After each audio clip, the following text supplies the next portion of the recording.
ಪ್ರೇಮಿಗಳ ದಿನಾಚರಣೆ ಯಾವ ರೀತಿಯಾಗಿ ನಡೀತಾ ಇದೆ ಅಥವಾ ಯಾವ ರೀತಿಯಾಗಿ ಆಚರಿಸ್ತಿದ್ದಾರೆ ಅನ್ನುವಂಥ ಕುತೂಹಲ ಯಾವ ರೀತಿ ಎಲ್ರಿಗೂ ಇರುತ್ತೋ ಅದೇ ಥರದ ಒಂದು ಕುತೂಹಲ ಈ ಬಾರಿ ವಾಟಾಳ್ ನಾಗರಾಜ್ ಅವರು ಏನು ಮಾಡ್ತಾರೆ ಈ ವ್ಯಾಲೆಂಟೈನ್ಸ್ ಡೇ ದಿನ ಅನ್ನೋದು ಕೂಡ ಮನೆ ಮಾಡಿರುತ್ತೆ. ಸೊ ಪ್ರೇಮಿಗಳಿಗೆ ಬೆಂಬಲ ಸೂಚಿಸಿ ಇವತ್ತು ವಾಟಾಳ್ ನಾಗರಾಜ್ ಅವರ ನೇತೃತ್ವದಲ್ಲಿ ಕತ್ತೆಗಳಿಗೆ ಮದುವೆ ಮಾಡಿಸಲಾಗಿದೆ.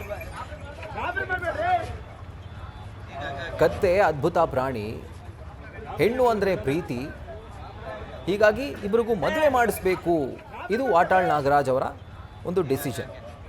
ಸೊ ಹೆಣ್ಣು ಕತ್ತೆಗೆ ರೇಷ್ಮೆ ಸೀರೆಯನ್ನು ಹೊದಿಸಿದ್ದಾರೆ, ಗಂಡು ಕತ್ತೆಗೆ ಪಂಚೆ ಹೊದಿಸಿದ್ದಾರೆ, ಬಳಿಕ ತಾಳಿ ಕಟ್ಟಿಸಿದ್ದಾರೆ.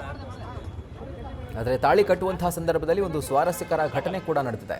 ಆ ಗಂಡು ಕತ್ತೆ ಅಲ್ಲಿಂದ ಬೆದರಿ ಓಡಿ ಹೋಗಿದೆ.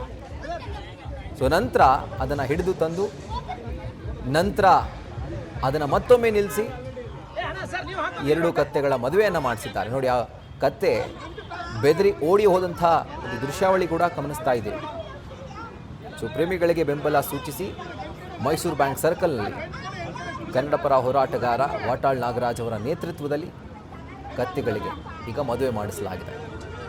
ಸೊ ಥೇಟ್ ಒಬ್ಬ ಮದುಮಗಳು ಯಾವ ರೀತಿಯಾಗಿ ರೆಡಿ ಆಗ್ತಾರೋ ಬಾಸಿಂಗ ಅದೆಲ್ಲವನ್ನು ಕೂಡ ಕಟ್ಕೊಂಡು, ಸೊ ಅದೇ ಥರ ಕತ್ತೆಗಳಿಗೆ ಸಿಂಗಾರವನ್ನು ಮಾಡಲಾಗಿತ್ತು.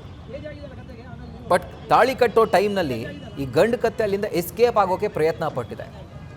ಅಂದರೂ ಹೋರಾಟಗಾರರು ಅಂದರೆ ಕನ್ನಡ ಪರ ಹೋರಾಟಗಾರರು ಜೊತೆಗೆ ವಾಟಾಳ್ ನಾಗರಾಜ್ ಅವರ ಜೊತೆಗಿರುವಂಥವರು ಆ ಕತ್ತೆಯನ್ನು ಹೋಗಿ ಹಿಡ್ಕೊಂಡು ಬಂದು ಮತ್ತೊಮ್ಮೆ ಆ ಮಂಟಪದ ಟೈಪ್ ಏನು ಪ್ಲ್ಯಾನ್ ಮಾಡ್ಕೊಂಡಿದ್ರು ಅಲ್ಲಿ ನಿಲ್ಲಿಸಿ ನಂತರ ಗಂಡು ಹಾಗೂ ಹೆಣ್ಣು ಕತ್ತೆಗೆ ಮದುವೆ ಮಾಡಿಸಿದ್ದಾರೆ.